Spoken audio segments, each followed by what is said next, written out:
Last week when I worked in the food pantry, I paused to think how blessed we are to have that kind of a program here at Second. People come through the door, people in need, people who are hungry, and with no questions asked, we feed them. That is what Jesus would do.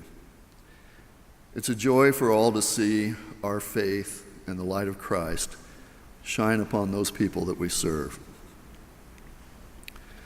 Earlier this year, I worried about the food pantry and about all of our mission programs when we were unable to meet our budget goals with the pledged income we had following the Stewardship drive.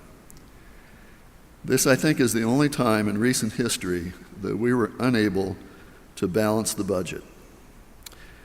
You probably recall that Elder Carolyn Detterer, then the chairman of Business Affairs, came before us in worship to outline the problem and asked the congregation to step forward and help us with the $180,000 shortfall.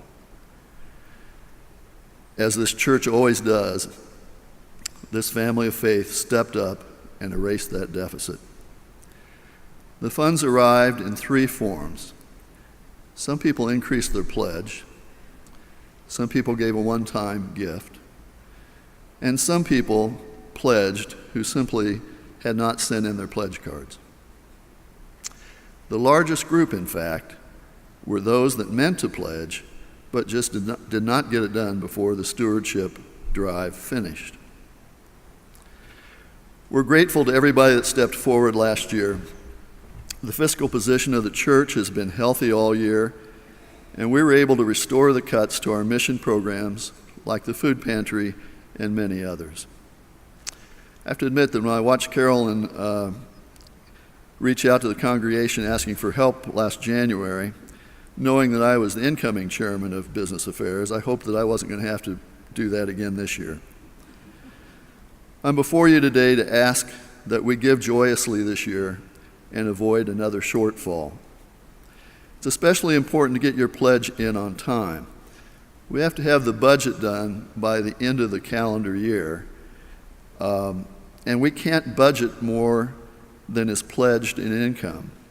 If you don't make a pledge, we don't have those dollars to work with when we establish next year's budget, and the area that suffers is the mission program.